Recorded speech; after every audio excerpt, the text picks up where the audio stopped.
première naissance, elle est physique, biologique, quand ils sont sortis comme des bébés devant de leur mère. La deuxième naissance, c'est la nouvelle naissance, telle que le Seigneur Jésus-Christ nous l'enseigne dans Jean chapitre 3. C'est la nouvelle naissance. Et toi et moi, chrétiens, nous savons qu'un chrétien véritable commence par naître de nouveau. C'est la naissance spirituelle, celle de l'homme spirituel, par la puissance du Saint-Esprit, au moyen de la parole de Dieu, que cet homme spirituel, que cet esprit reçoit, il croit en cette parole, et le Saint-Esprit régénère, recrée l'esprit de l'homme, et lui donne donc la capacité de vivre la vie nouvelle, qui est la vie de Dieu. C'est ça la vie qui nous caractérise aujourd'hui.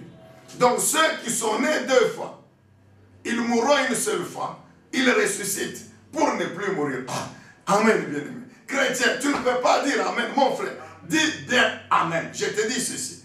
Est-ce que nous les chrétiens, qui écoutons encore cette parole aujourd'hui, nous pouvons-nous dire amen et acclamer très bien fortement le Seigneur?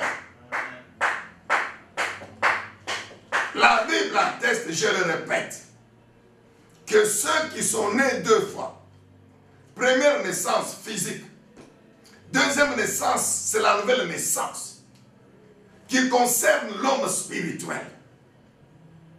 Qui concerne l'homme spirituel, par la puissance du Saint-Esprit de la parole de Dieu. C'est-à-dire les chrétiens véritables. Et ils mourront une seule fois. Et quand ils vont ressusciter, lors de la première résurrection, ça ne sera plus pour mourir. Ils vivront éternellement sans mourir. Amen, mon frère. Amen. Allons dans Jean chapitre 11. Ah, gloire au Seigneur Jésus-Christ. Jésus, il est le Dieu Tout-Puissant.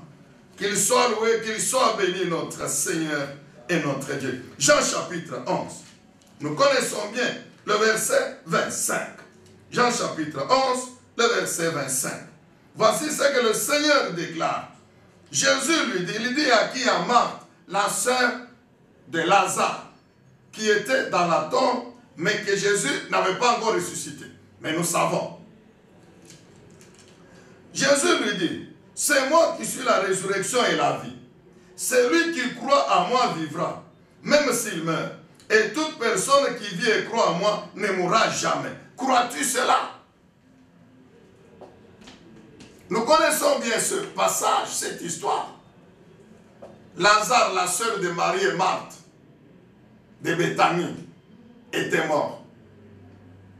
Et le Seigneur Jésus avait révélé que s'il n'était pas venu quand il était malade, s'il n'était pas venu le premier jour qu'il est mort, et qu'il est venu le quatrième jour, c'était pour opérer un puissant miracle de résurrection qui va glorifier son nom, glorifier Dieu le Père, et qui va démontrer, qui démontre et qui démontrera encore que Jésus-Christ, il est réellement le Dieu Tout-Puissant, le créateur de la vie humaine.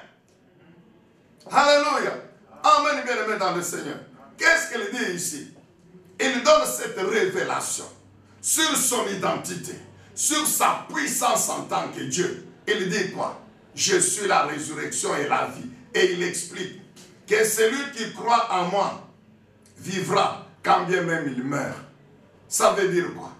Tout homme, toute femme qui croit en moi, Jésus, quand bien même son corps physique va mourir, quand bien même la poussière va rentrer à la poussière, mais lui véritable ne mourra jamais. Lui véritable, c'est l'homme spirituel. Jésus parle de l'homme spirituel. La parole de Dieu et l'esprit, elle s'adresse à l'homme esprit. Elle concerne l'homme esprit, l'homme spirituel.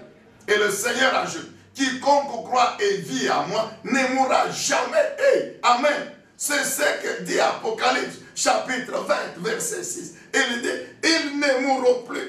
Permets que nous relisions encore Apocalypse 20, verset 6, pour que tu comprennes encore très bien, mon bien-aimé dans le Seigneur. Et que tu crois Écoute, heureux et saints, ceux qui ont part à la première résurrection. La seconde mort n'a plus de pouvoir sur eux, mais ils seront sacrificateurs, prêtres de Dieu et de Christ, et ils régneront avec lui pendant 1000 ans. Amen, bien-aimés. Ils régneront avec Christ pendant le millénium. Et nous verrons qu'après le millénium, il y a le jugement du grand trône blanc. Alors, c'est la seconde résurrection de tous les païens morts ou qui seront encore vivants à cette époque-là, je ne sais pas. Mais tous, dans le temps de feu et de souffle, c'est en ce moment-là que la nouvelle Jérusalem descendra. Nous parlerons de la nouvelle Jérusalem. Mon frère, que Dieu te fasse grâce. Crois, et la sagesse, l'humilité, de croire en cet enseignement, de croire dans ces paroles. Alors comment, laisse-moi encore te poser la question. Comment tu peux croire à ces serviteurs du diable, ces menteurs, qui disent que l'enlèvement a déjà eu lieu, que Jésus est déjà revenu? Comment tu peux croire? L'enlèvement lui-même n'a pas encore eu lieu. Toi, tu es encore vivant. Ceux qui sont morts, la trompette n'a pas encore sonné, mon frère. Ceux qui sont morts ne sont pas encore ressuscités. Toi, tu es encore vivant, toujours dans ton corps là-bas. Mais comment tu peux croire que Jésus est déjà venu si l'enlèvement de l'église n'a même pas encore eu lieu? Ah, que cet enseignement t'aide, mon frère, dis Amen. Que cet enseignement t'aide, ma soeur, dis aussi Amen. Et que tu rejettes le mensonge. Tu résisteras au diable. Tu résisteras à son mensonge. Tu vaincras le mensonge avec la vérité. La vérité, c'est la parole de Dieu. C'est pourquoi Jésus a dit, connaissez cette vérité, elle va vous affranchir, elle vous rendra libre, elle vous rendra puissant et fort, et vous serez ici capable de résister à l'ennemi, et il va fuir. Christ lui a résisté par la parole, et il a fui. Alléluia. Amen, bien-aimés dans le Seigneur.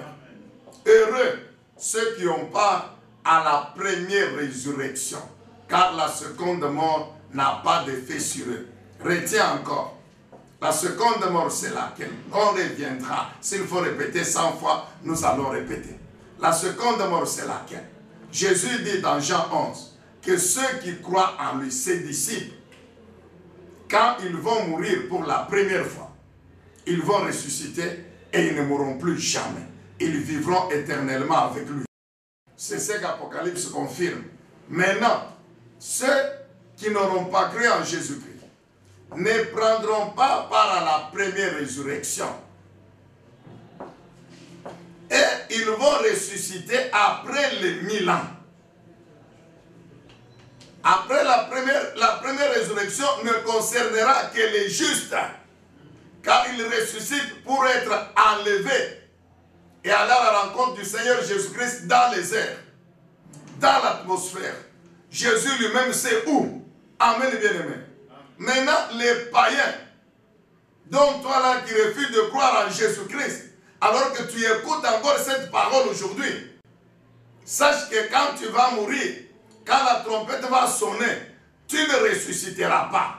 Tu resteras dans le séjour des morts, où tu seras d'ailleurs tourmenté déjà par le diable. Ta souffrance commencera déjà dans le séjour des morts. Maintenant, après le millénium, qui concerne les justes et saints, que tu n'es pas. Hein? Tu comprends, mon frère, toi l'incrédule là. C'est alors que toi, tu vas ressusciter. Et quand tu vas ressusciter, ça sera pour te présenter devant le grand trône blanc, pour le jugement du grand trône blanc. Et tu connais déjà ton sort. Ça sera dans l'enfer, dans les temps ardents de feu et de souffle. Laisse-moi te dire encore aujourd'hui, de même que cette terre ici existe physiquement sur laquelle nous vivons, nous marchons. De même le ciel existe. Et la Bible en parle, atteste. De même l'enfer existe. Et la Bible en parle, atteste. C'est l'état ardent de feu et de souffle. Le créateur de l'univers, le créateur du monde visible et invisible, Dieu le Père, Dieu le Fils, Jésus-Christ. C'est lui qui a révélé ça. C'est lui qui atteste. Que de même qu'il a créé la terre, il a créé le ciel, dans son ciel, et il y a l'enfer, l'endroit où il jettera tous tous les païens, les incrédules, avec Satan et ses démons. Ah, mon frère et ma soeur, je te dis, sois humble et sage. Crois au Seigneur Jésus-Christ. Ainsi, tu seras sauvé. Toi et toute ta famille. Et tu auras ainsi cette grâce, cette bénédiction de vivre éternellement avec le Seigneur. Tu participeras à la première résurrection. Si l'enlèvement te trouve déjà mort, ou tu seras transformé, tu monteras à la rencontre du Seigneur. Si l'enlèvement te trouve vivant, est-ce que nous pouvons dire Amen? Est-ce qu'on peut acclamer le Seigneur Jésus-Christ? Que son nom soit loué, que son nom soit béni. Alléluia. Donc, l'enseignement d'aujourd'hui a consisté en ceci. Les événements qui précèdent l'enlèvement. Et puis l'enlèvement lui-même. Et puis ceux qui sont concernés par l'enlèvement. Ainsi que la première résurrection à laquelle ils vont participer. Que Dieu soit loué, que Dieu soit béni. Que le Saint-Esprit te donne la sagesse, la révélation. Illumine ton intelligence, notre intelligence à nous tous, pour comprendre et retenir cette parole de Dieu et conformer notre vie à cette parole. Au nom puissant glorieux de Jésus-Christ, notre Seigneur et notre Sauveur. Est-ce que nous pouvons dire Amen? Est-ce qu'on peut acclamer le Seigneur? Que Dieu soit loué. Alléluia. Oh, gloire à notre Dieu. Merci Dieu le Saint-Esprit pour cette grâce immense, pour cet amour infini. Au nom de Jésus. Amen.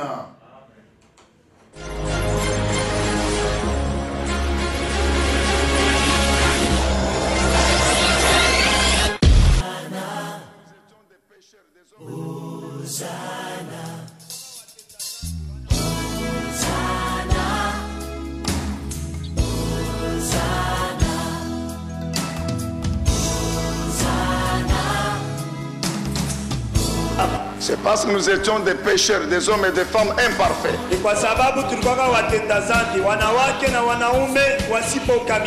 Que Jésus a quitté le ciel et est venu mourir sur la croix.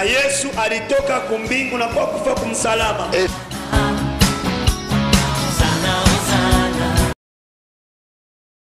ceux qu'il a choisis, qu'il a appelés, qui ont répondu, qui ont cru en lui, c'est-à-dire les justes et saints qui participeront à l'enlèvement de l'Église.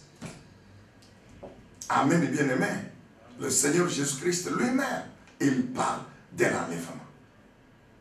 Alors, toujours pour compléter nos références, Jean chapitre 5, verset 25.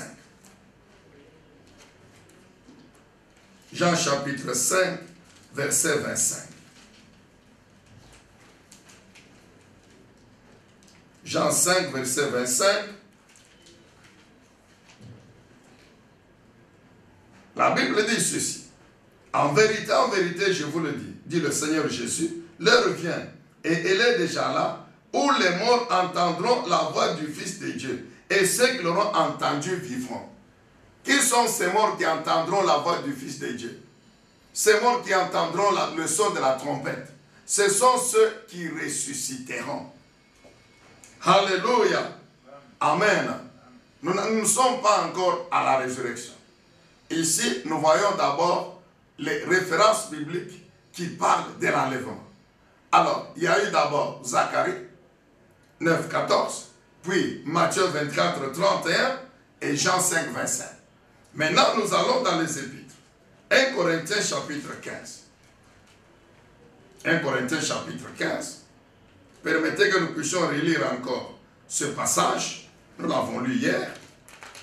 1 Corinthiens chapitre 15, à partir du verset 50. Ce que je veux dire, frères et sœurs, c'est que notre nature actuelle, nous, notre chair, ne peut pas hériter du royaume de Dieu. Et que ce qui est corruptible n'héritera pas l'incorruptibilité. Notre nature humaine, c'est ce corps ici, c'est cette chair ici, qui ne peut pas hériter du royaume de Dieu. Nous n'irons pas, bien aimés, nous n'irons pas au ciel avec ce corps. Je vous l'ai dit hier, je vous le répète encore aujourd'hui, à la résurrection, ce corps corruptible nous vous recommandons de lire 1 Corinthiens chapitre 15. C'est le passage où l'apôtre Paul, par révélation du Saint-Esprit, parle clairement de la résurrection et du Seigneur Jésus-Christ et de notre résurrection. C'est dans ce chapitre qu'il explique clairement que nous ressusciterons avec un corps plus glorieux, un corps qui ne sera jamais détruit, un corps qui ne va plus pourrir. Bien-aimés, nous le savons, allez dans les cimetières. Tous ceux qui ont été enterrés il y a plus de 50 ans, c'est rare, difficile que vous puissiez trouver les restes de leur corps. C'est de la terre, et les cercueils, et leur corps, tout détruit, c'est de la terre. Toujours un accomplissement de cette parole sortie de la bouche du Dieu Tout-Puissant, le Dieu Créateur. Lorsqu'Adam et Ève avaient péché, qu'est-ce que Dieu leur avait dit? Genèse chapitre 3. Que tu es poussière, Adam, tu retourneras à la poussière. Il s'adressait à la composante physique d'Adam, le corps. Et nous savons que quand le corps cesse de vivre, quand le corps meurt, c'est fini. L'homme disparaît sur la terre. Son existence, sa vie sur la terre prend fin. L'homme véritable spirituel, sa vie sur la terre est conditionnée par la vie du corps. Lorsque le corps meurt, c'est fini, il part. Et le corps que Dieu a tiré de la poussière rentre à la poussière, puis il redevient la terre, la poussière. Amen, bien-aimés dans le Seigneur. Donc ce n'est pas ce corps ici que nous irons voir le Seigneur à la rencontre du Seigneur. Non, mon frère. Non. Quand nous ressusciterons, Dieu nous donnera un corps. Le corps de la résurrection. Je vous le répète aujourd'hui, c'est le même corps avec lequel Christ est sorti. Christ, le corps de Christ qui a été enterré, c'est ton corps à toi. C'est comme le nôtre ici. Mais quand la puissance infiniment grande de l'Esprit de Dieu a été déployée en lui, ce corps-là a été transformé. Dieu n'avait même pas permis qu'il puisse pourrir. Et tu peux aller lire. Dans Psaume, David avait prophétisé cela. Et il revient là-dessus. Dans Actes chapitre 2 ou 3. Quand il parle de la résurrection de Jésus-Christ, il fait référence à la prophétie de David. Disant que David ne parlait pas de lui-même, mais il parlait de Jésus, car comme il était prophète, il savait que Dieu lui avait promis un successeur sur le trône, qui allait faire perpétuer son trône. C'est donc de la résurrection de Jésus qu'il parlait, en disant que Éternel, tu ne permettras pas que ton oint, ton sein, voie la corruption, que son corps soit détruit, pourrisse. Et le corps de Jésus, pendant les 3 jours qu'il a passé sous terre dans la tombe, n'a pas été détruit. Non. Il est sorti avec le même corps, mais transformé. Et c'est ce corps-là transformé, le corps de la résurrection, avec lequel nous ressusciterons. C'est pourquoi la Bible dit que Dieu nous ressuscitera par Jésus-Christ, par la puissance de son esprit.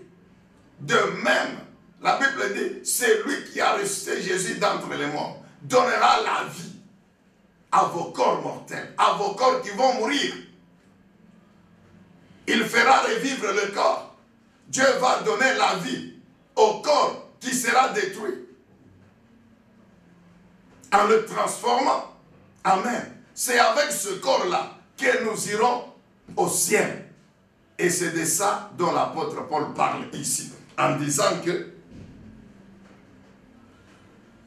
c'est que notre nature actuelle, notre chair, ne peut pas hériter du royaume de Dieu. Et que ce qui est corruptible n'hérite pas l'incorruptibilité. Alors suivez 51. Voici, je vous dis un mystère. Nous ne mourrons pas tous, mais tous nous serons transformés en un instant, en un clin d'œil, au son de la dernière trompette. La trompette sonnera, alors les morts ressusciteront incorruptibles et nous serons transformés. Il faut en effet que ce corps corruptible revête l'incorruptibilité et que ce corps mortel revête l'immortalité. Amen, bien-aimés dans le Seigneur. C'est l'enlèvement. Quand nous allons dans 1 Thessaloniciens chapitre 4.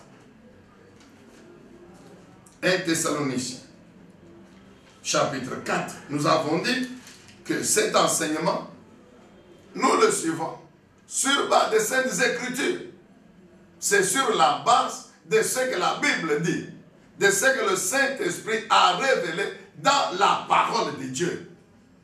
Ce ne sont pas nos propres propos, non. C'est pourquoi nous lirons plus. Amen, bien-aimés. Alors, 1 Thessaloniciens chapitre 4, à partir de 13, nous relisons encore. Nous ne voulons pas, frères et sœurs, que vous soyez dans l'ignorance au sujet de ceux qui sont morts, afin que vous ne soyez pas dans la tristesse comme les autres qui n'ont pas d'espérance. En effet, si nous croyons que Jésus est mort et qu'il est ressuscité, nous croyons aussi que Dieu ramènera, suivez bien, par Jésus et avec lui ceux qui sont morts. Amen. Voici ce que nous vous déclarons d'après la parole du Seigneur. Nous les vivants, restés pour le retour du Seigneur, nous ne dévancerons pas ceux qui sont morts. En effet, le Seigneur lui-même a un signal donné à la voix d'un archange et au son de la trompette de Dieu. Amen. C'est la trompette dont Zacharie a parlé. Qu'il a prophétisé, bien-aimé dans le Seigneur. Est-ce qu'on peut acclamer ce Dieu tout-puissant? Ce Dieu qui prédit les événements, qui ne fait rien sans l'annoncer. Et pour prouver qu'il est réellement le Dieu véritable. Alléluia. La trompette que Zacharie a prophétisée. L'apôtre Paul en parle ici. Et il dit, descendra du ciel. Et ceux qui sont morts en Christ ressusciteront d'abord. Ensuite, nous qui serons encore en vie, nous serons tous ensemble enlevés avec eux sur des nuées à la rencontre du Seigneur dans les airs. Et ainsi nous serons toujours avec le Seigneur. Amen, bien-aimés dans le Seigneur. C'est l'enlèvement. Ici, l'apôtre Paul donne la révélation de ce mystère de l'enlèvement de l'Église. Il décrit comment ça va se passer. L'archange sonnera la trompette. Et les... Amen, bien-aimés. L'archange sonnera la trompette. Encore aujourd'hui, qui participeront à l'enlèvement? Ceux qui seront enlevés, qui seront soit morts, soit vivants, comme on vient de le lire, sont les saints et les justes de l'ancienne alliance et de la nouvelle alliance. Tous ceux qui ont cru en Dieu dans l'ancienne alliance et qui ont marché sur les voies de la justice, telles que c'était tracé par la parole de Dieu. Tous ceux qui ont vécu dans la crainte de Dieu, en obéissant à sa parole, en servant l'Éternel, dans l'ancienne alliance, et qui sont morts, ils ressusciteront ce jour-là. Ensuite, ceux de la nouvelle alliance, donc qui ont cru en Jésus-Christ, nés véritablement de nouveau, déclarés justes et saints par Dieu, et qui vivent tous les jours, ou qui ont vécu dans la crainte de Dieu, dans la sanctification, dans l'intégrité. S'ils sont déjà morts, ils ressusciteront. Qui seront encore enlevés? Ceux qui sont vivants. Qui seront vivants quand la trompette de l'archange va sonner. Qui sont justes et saints. Qui ont cru en Jésus-Christ. Justes et saints. Et qui vivent dans la vie de sanctification, d'intégrité, de crainte de Dieu. Tous les jours ici. Ce sont ceux-là qui seront enlevés. Bien sûr, le corps ici, dans lequel ils seront encore, va tomber comme un manteau. Le corps tombera comme un manteau. Et ils sortiront avec un nouveau corps à la rencontre du Seigneur dans les airs. Amen, bien-aimés dans le Seigneur. Est-ce qu'on peut dire encore très bien Amen? Est-ce qu'on peut acclamer le Seigneur? Donc voilà encore les passages bibliques qui attestent sur l'enlèvement de l'Église. Alors, nous continuons, bien aimés, notre enseignement de ce jour. Donc, qui seront enlevés, nous venons de le dire. Alors, maintenant, concernant ceux qui sont morts de l'ancienne alliance, ceux que l'enlèvement trouvera déjà morts, ils vont ressusciter. Et la Bible parle de la première résurrection. Bien aimé, il y aura deux résurrections. Notez-les déjà aujourd'hui. Il y aura deux grandes résurrections. La première résurrection, c'est les justes et saints qui seront ressuscités et enlevés pour aller à la rencontre du Seigneur dans les airs. Ça, c'est la première résurrection. La deuxième résurrection, elle interviendra après le règne de 1000 ans. Le millénium. Suivez. Après l'enlèvement de l'Église, après la première résurrection et l'enlèvement de ceux qui seront encore vivants, il y aura une période de 7 ans. Après la période de 7 ans, le Seigneur Jésus descend maintenant. C'est la seconde venue proprement dite. Pour une période de 1000 ans, le millénium. Maintenant, la seconde résurrection interviendra après la période de 1000 ans. C'est en ce moment-là qu'il y aura le jugement du grand trône blanc. Et la Bible atteste, nous le verrons par la suite, que ceux qui seront morts ou qui sont déjà morts, mais les injustes, les pécheurs, c'est ce jour-là qu'ils vont ressusciter. Et quand ils vont ressusciter, ça sera pour être jugés. Et quand ils seront jugés, automatiquement, dans les temps de feu et de soufre, là où ils seront avec Satan, l'Antéchrist, et tout ce que vous voulez, et ils seront tourmentés au siècle des siècles. Nous n'en sommes pas encore là. Amen, bien-aimés dans le Seigneur. Alors, nous voulons donc maintenant parler de la première résurrection. Est-ce que la Bible parle de cette résurrection? Oui, la Bible en parle. Alors, nous allons dans Apocalypse. Apocalypse chapitre 20. Nous allons dans Apocalypse chapitre 20.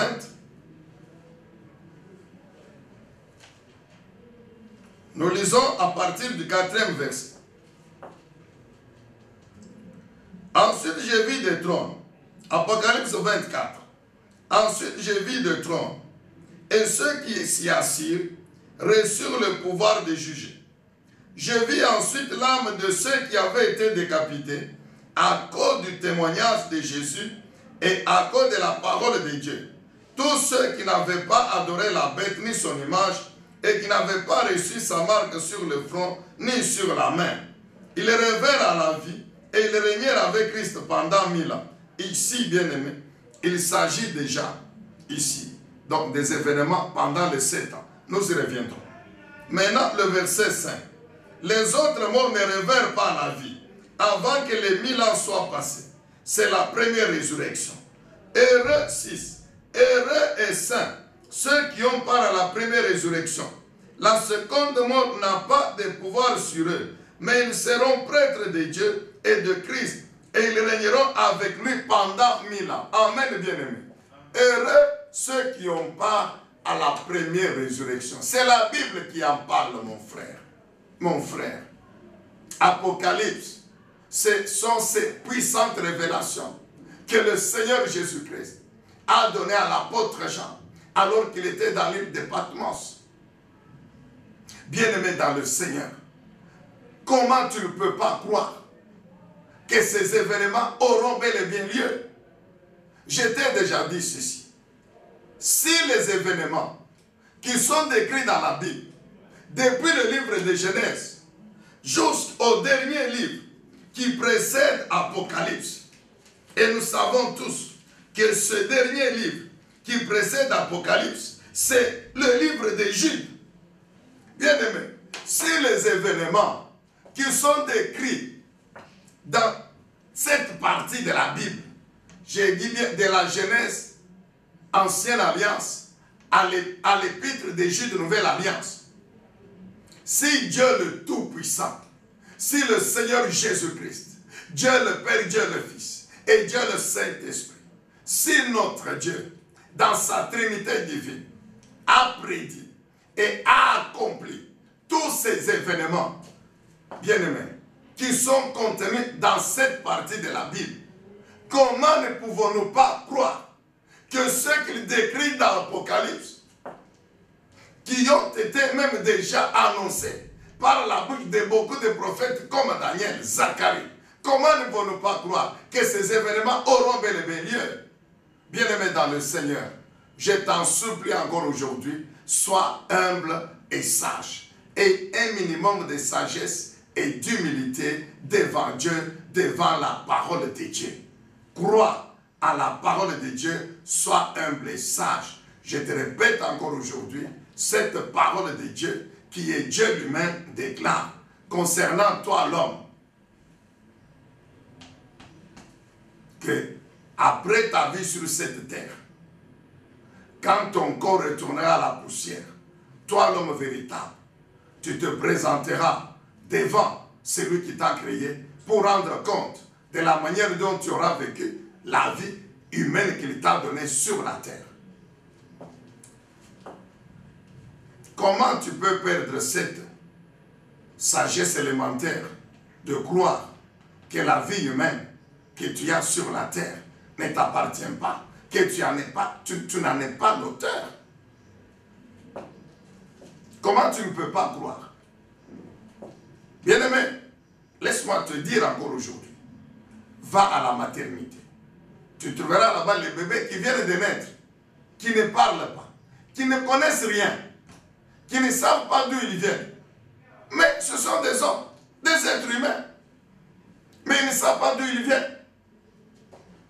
Mais moi je te dis que cette vie-là vient de la parole de Dieu. Genèse 1, 28. Cette vie-là humaine que les bébés-là ont, que tu as eu toi en tant que bébé, et qui continue à couler dans ton corps aujourd'hui, que tu as aujourd'hui encore sur cette terre, vient de la parole du Dieu créateur. Genèse chapitre 1, verset 28. Ensuite, va à la morgue. Tu trouveras des cadavres. Et les propriétés de ces cadavres-là n'existent plus. Ils n'existent plus sur la terre. C'est l'accomplissement, toujours de la parole de ce Dieu créateur, qui a dit, je t'ai dit aujourd'hui encore, qui a dit à Adam, puisque tu as péché, tu es poussière, tu retourneras à la poussière. Donc tu mourras. Genèse chapitre 3, verset 17-18. Alors, sois donc sage, mon frère, sois sage et crois que ces événements décrits dans l'Apocalypse auront bel et bien lieu. Ces événements décrits dans le livre d'Apocalypse auront bel et bien lieu. Toi et moi, nous les vivrons. Mais notre prière est que tu viennes de notre côté, si tu n'es pas encore chrétien. Que tu nous rejoignes dans l'église du Seigneur Jésus-Christ, l'église véritable. Si tu es déjà chrétien, notre prière et notre conseil que nous pouvons te donner, bien-aimés frères et sœurs, c'est que tu demeures sur la voie de la justice, de la vérité, de la vie de Dieu. Est-ce que tu peux dire Amen? Est-ce que tu peux acclamer le Seigneur? Donc la Bible ici, dans Apocalypse 20, 5, 6, nous parle de la première résurrection. Et précise que ceux qui ressusciteront, ce sont les saints et justes de l'ancienne et de la nouvelle alliance. Quand la trompette va sonner, ils vont ressusciter. Et la Bible dit que quand ils vont ressusciter, ça ne sera plus pour mourir. La seconde mort ne les frappera plus. Bien-aimé, est-ce que tu peux retenir ceci? Que les saints et justes, ils meurent seulement une fois. Ils ressuscitent pour ne plus mourir. Je te dis ceci. Les saints et justes sont ceux qui sont nés de nouveau, c'est-à-dire qui ont connu une double naissance.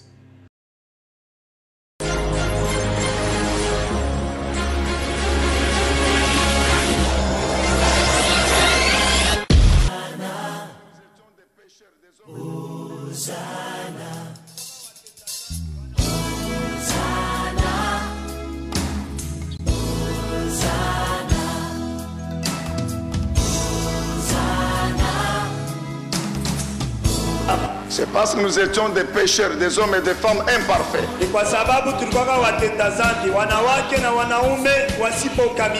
Que Jésus a quitté le ciel et est venu mourir sur la croix.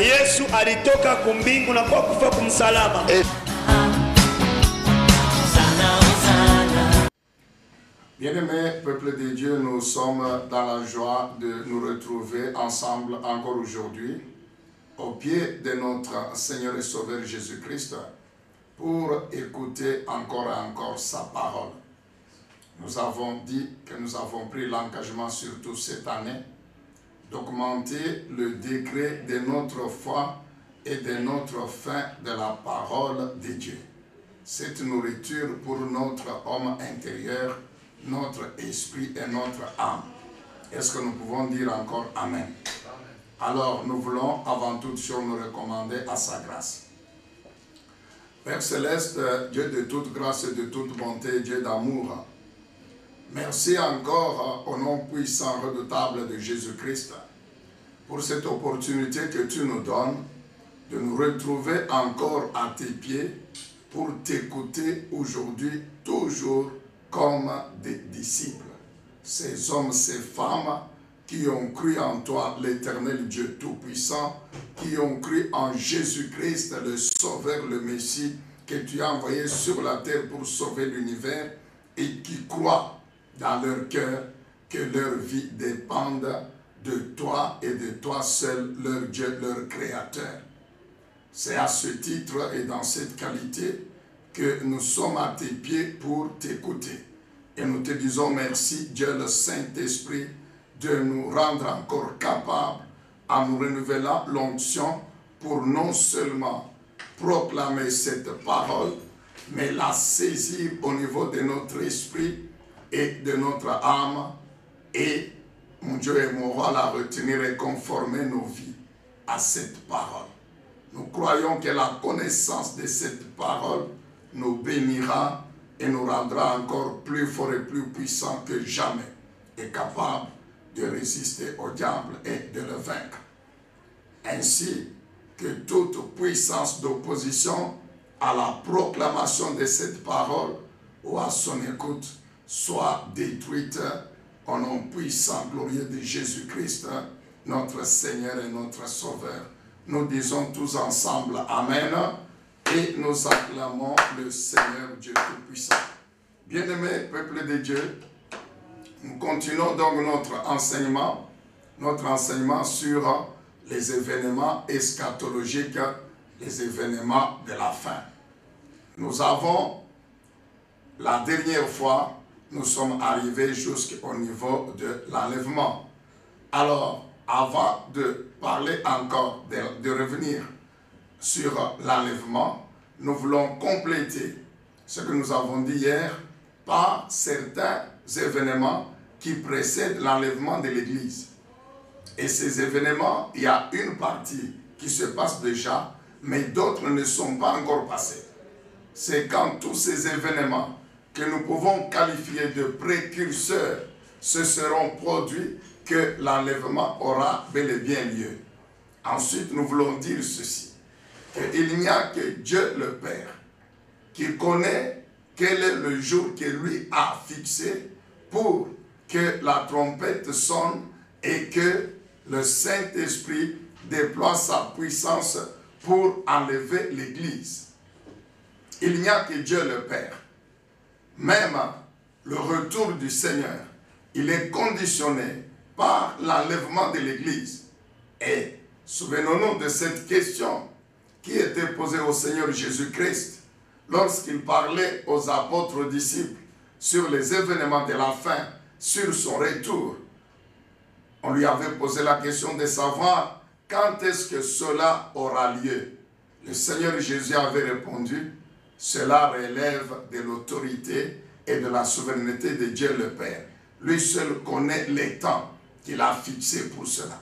Amen, bien-aimés dans le Seigneur. Il y a beaucoup d'événements qui vont précéder l'enlèvement de l'Église, dont le Seigneur Jésus-Christ lui-même a parlé. Lorsque nous allons dans Matthieu chapitre 23, nous connaissons tous ce passage, Matthieu 23, où le Seigneur Jésus-Christ parle des événements malheureux qui se passent et dont la plupart sont causés par les hommes les hommes eux-mêmes plutôt, et qui sont sous l'influence de Satan. C'est comme les guerres. Bien-aimés dans le Seigneur, prenez besoin de te rappeler qu'en ce jour, depuis quelques années maintenant, lorsqu'on ouvre la télévision, bien-aimés, il y a des guerres. Lorsqu'on ouvre la télévision, il y a des bombes. Il y a le terrorisme que tout le monde aujourd'hui est en train de décrier, bien-aimés. Ce n'est rien d'autre qu'une œuvre de l'ennemi. Et ça fait partie des événements qui précèdent la fin des temps. Le terrorisme. Nous connaissons chaque fois quand on ouvre la télévision, il y a des bombes qui ont explosé là-bas. Il y a des hommes qui tirent sur les autres. Et les hommes de tous les âges, même des enfants, des adolescents, ont des armes et tirent sur les autres. Il y a la haine qui est à la base.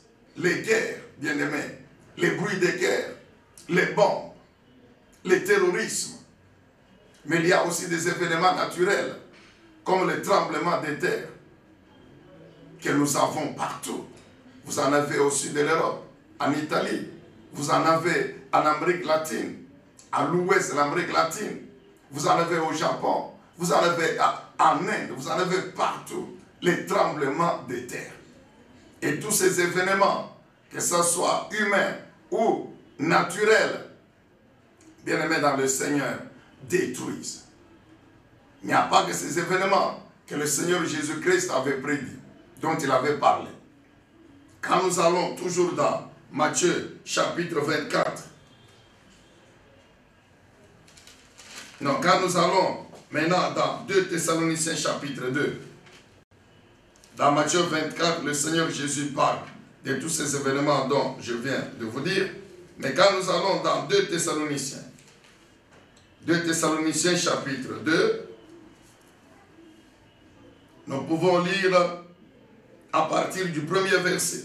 Il est toujours question du retour de notre Seigneur Jésus-Christ et des événements qui précèdent son retour, sa seconde venue. Et 2 Thessaloniciens chapitre 2, le verset 1er. En ce qui concerne le retour de notre Seigneur Jésus-Christ et notre rassemblement auprès de lui, nous vous le demandons, frères et sœurs, ne vous laissez pas facilement ébranler dans votre bon sens, ni troubler par une révélation, par une parole ou par une lettre qui semblerait venir de nous comme si le jour du Seigneur était déjà là. Que personne ne vous trompe d'aucune manière. Amen. Le jour du Seigneur n'est pas encore là, mon frère. C'est l'apôtre Paul qui dit aux Thessaloniciens que le jour du Seigneur n'est pas encore là. Parce qu'il y a des événements qui précèdent son retour. Amen, bien-aimé. Donc toi aussi, mon frère, cette parole s'adresse à toi. À toi qui te laisse troubler aujourd'hui. Non parce que dans notre assemblée, dans notre religion, dans notre église, on nous a dit que Jésus est déjà revenu. On nous a dit que Jésus est déjà revenu. Non, bien-aimés dans le Seigneur, ne vous laissez pas troubler. Ne vous laissez pas troubler. C'est du mensonge, je vous répète encore aujourd'hui, c'est la fabrication du diable, c'est du mensonge. Le Seigneur Jésus-Christ n'est pas encore venu. Il reviendra. Ce qui est vrai, je te rassure aujourd'hui, et le Saint-Esprit nous est témoin que Jésus-Christ, il reviendra. La dernière fois, la dernière séance, nous avons sur base des Saintes Écritures compris comment les Saintes Écritures attestent qu'effectivement il reviendra. Maintenant, il y a des événements qui précèdent. Alors ces événements, tous, ne sont pas encore là. Alors c'est pourquoi, fais attention. Si quelqu'un te dit que Christ est déjà venu, parce qu'il y en a qui disent même que Christ est déjà venu et que nous, pendant cette période ici, nous sommes déjà dans la période de millénium. Non, mon frère. La fois prochaine, nous reviendrons sur les événements nous reviendrons encore sur les événements qui vont précéder, qui vont se faire pendant la période qui sépare l'enlèvement et le retour du Seigneur. Maintenant, nous parlons des événements qui précèdent l'enlèvement de l'Église. Alors, nous continuons donc la lecture dans 2 Thessaloniciens chapitre 2, verset 3. Que personne donc ne vous trompe d'aucune manière. En effet, il faut que l'apostasie arrive d'abord et qu'apparaisse l'homme de péché. L'apostasie arrive d'abord et qu'apparaisse l'homme de péché, le fils de la perdition, l'adversaire qui s'élève contre tous ceux qu'on appelle Dieu ou qu'on adore. Il va jusqu'à s'asseoir comme Dieu. Suivez bien, verset 4, souligné. Il va jusqu'à s'asseoir comme Dieu dans le temple de Dieu en se proclamant lui-même Dieu. L'apôtre Paul, par révélation de l'Esprit de Dieu, il parle de l'apostasie. L'apostasie, bien aimé, c'est la perte de la foi. C'est le reniement de la foi. C'est une période où un grand nombre de gens vont perdre la foi, vont renier la foi. Ceux qui étaient chrétiens abandonnent la vie chrétienne. Ils quittent l'église. Leur vie devient pire même que Satan. Alors maintenant, dans cette période ici, dans cette période-là d'apostasie, il parle de l'adversaire. L'adversaire, ce n'est rien d'autre que l'antichrist ou la bête. Nous lirons cela encore dans l'Apocalypse. Alors, c'est cet antichrist, l'apôtre Paul le révèle ici, qu'avant que l'église soit enlevée, l'antichrist ira s'asseoir dans le temple et il va se proclamer Dieu. Et quand il va s'asseoir dans le temple, se proclamer Dieu, nous verrons, bien aimés, dans la suite de l'enseignement d'aujourd'hui, ça sera pour détruire Israël, pour opprimer Israël, opprimer le peuple de Dieu. Et la Bible en parle. Donc, nous savons tous que le temple de Jérusalem a été détruit en l'an 70 après Jésus-Christ. Et qu'aujourd'hui, là, tout ce qui reste, c'est juste le mur de lamentation. Le temple a été détruit. Et à l'endroit où il y avait derrière le temple, il y a la mosquée Al-Aqsa, qui est palestinienne. Est-ce qu'on peut dire Amen? Alors, suivez bien, bien aimés dans le Seigneur. L'apôtre Paul dit ici, par révélation du Saint-Esprit, que l'antichrist, l'adversaire, l'homme de péché, il ira s'asseoir dans le temple. Donc ça veut dire que le temple sera reconstruit. Ça veut dire que le temple de Jérusalem sera reconstruit. Bien aimé, retenez ce que nous vous disons aujourd'hui. Dans les années à venir, quand Dieu seul sait, les Juifs reconstruiront le temple de Jérusalem. Bien aimé, il y a des journaux qui en ont déjà parlé. Des télévisions étrangères en ont déjà parlé.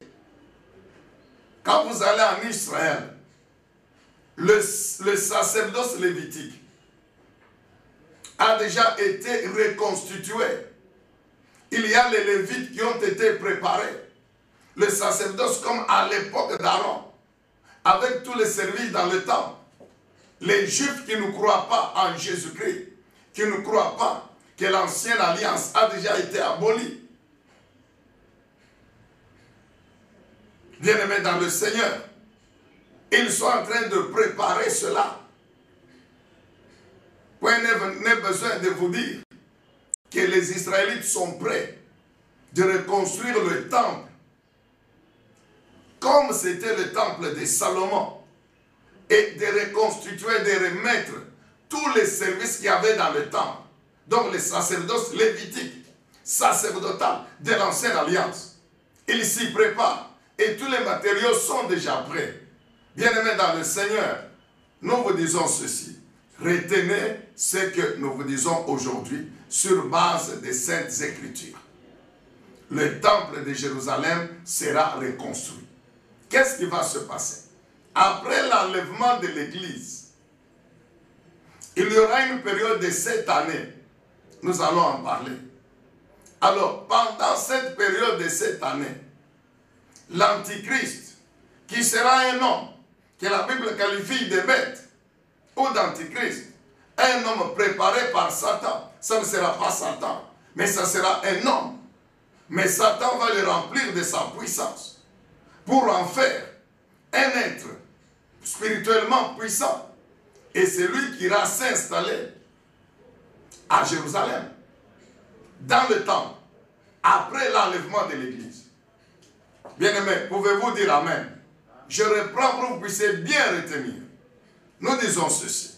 Il y a des événements qui vont précéder l'enlèvement proprement dit de l'Église. Ce sont les événements dont notre Seigneur Jésus-Christ a parlé dans les évangiles, comme dans Matthieu chapitre 24. Les guerres, les bruits de guerre, les persécutions, les tueries, les assassinats. Aujourd'hui, c'est le terrorisme. Mais il y a aussi des événements naturels, comme les tremblements de terre, comme les incendies bien-aimés. Chaque année, nous en suivons. En Europe, aux États-Unis, au Canada, que des incendies de forêt ont brûlé des villes entières, des villages entiers. Et il y a toujours des morts. Il y a les tremblements de terre. Je suis bien disposé, en tant que géologue, de vous le prouver, de vous expliquer même l'origine de ces tremblements de terre. Le Seigneur Jésus-Christ, en tant que créateur de l'univers, dont la planète Terre fait partie, il en a parlé. Aujourd'hui, nous avons des tremblements et il y a des régions comme l'ouest de l'Amérique du Sud. Je le répète, pour que vous reteniez bien. Tous ces pays-là, le Chili, le Pérou. Vous avez l'Amérique centrale. Vous avez au niveau du Mexique. Vous avez au sud de l'Europe, au niveau de l'Italie. Vous avez au niveau de l'Inde, au nord de l'Inde. Au niveau de la chaîne Himalaya. Vous avez au nord de l'Arabie. Au niveau de la Turquie, de l'Iran. Vous en avez, bien aimé, au niveau du Japon. Vous avez les séismes en Indonésie. Les séismes sont les tremblements de terre. Le Seigneur Jésus en a parlé. Vous avez des éruptions volcaniques, etc. Donc tous ces événements détruisent l'homme, détruisent les vies humaines. Le Seigneur Jésus en a parlé. Et ils vont s'accentuer encore davantage. Nous les vivons déjà. Et parmi les événements qui précèdent l'enlèvement de l'Église, il y a la reconstruction du temple. Il y a d'abord l'apostasie. Le reniement de la foi. De plusieurs. Bien-aimés, quand vous allez dans 1 Thessaloniciens, chapitre 1, ainsi que dans d'autres épîtres, quand vous allez dans Romains 13, la Bible parle de cette période sombre, caractérisée par la nuit qui a avancé, où le péché domine, bien-aimés. Nous tous, nous sommes d'accord que le nombre de pécheurs a augmenté. Plus la population mondiale a augmenté, plus le péché a augmenté. Le nombre de pécheurs a augmenté. Alors que ça devait être l'inverse. C'est le nombre de justes qui devait augmenter. Nous sommes dans la période d'apostasie. Mais elle connaîtra son comble avec l'arrivée de l'Antichrist. Puis le temple sera reconstruit. Quand le temple sera reconstruit, bien-aimé dans le Seigneur, nous vous rassurons que l'enlèvement de l'Église ne va pas tarder. Mais il faut que ces événements arrivent d'abord. Il faut que le temple soit reconstruit. Nous venons de lire dans 2 Thessaloniciens, chapitre 2, où il est question de la construction du temple. Le temple de Jérusalem sera reconstruit. Et quand l'Église sera enlevée, l'Antichrist ira s'installer là-bas. Pendant les 7 années qui séparent l'enlèvement de l'Église et le retour du Seigneur, ou la seconde venue du Seigneur Jésus-Christ, l'Antichrist s'installera dans le temple où il va se proclamer Dieu. Nous relisons le verset 4. de 2 Thessaloniciens chapitre 2. L'adversaire qui s'élève contre tout ce qu'on appelle Dieu ou qu'on adore, il va jusqu'à s'asseoir comme Dieu dans le temple de Dieu en se proclamant lui-même Dieu. Et le verset qui suit, c'est ce qui va se passer. Nous allons y revenir pendant la période de l'enlèvement. Amen, bien-aimés dans le Seigneur. Donc voilà quelques événements qui précèdent l'enlèvement de l'Église. Concernant l'enlèvement de l'Église lui-même, retenons encore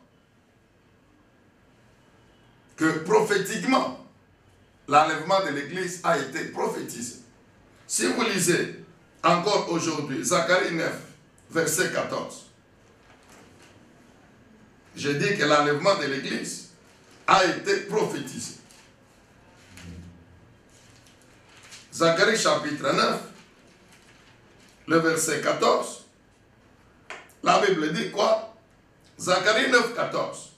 L'Éternel apparaîtra au-dessus d'eux. Et ce sont ses enfants.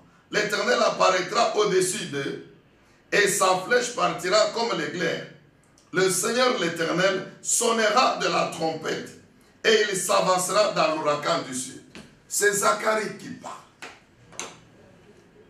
L'Éternel sonnera de la trompette. Bien sûr, c'est l'archange sur ordre de l'Éternel qui sonnera de la trompette. Et la Bible dit le Seigneur apparaîtra au-dessus de ses fidèles. Amen, bien-aimés. Alors, nous lisons Matthieu 24, 31.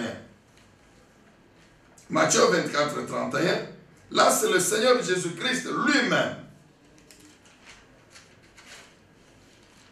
Matthieu chapitre 24, le verset 31, c'est le Seigneur Jésus lui-même. Souvenez-vous, hier, nous avons lu ce passage à partir de 29, où le Seigneur, 29 et 30, le Seigneur, il parle de sa descente dans les airs pour recevoir l'Église qui montera sa rencontre.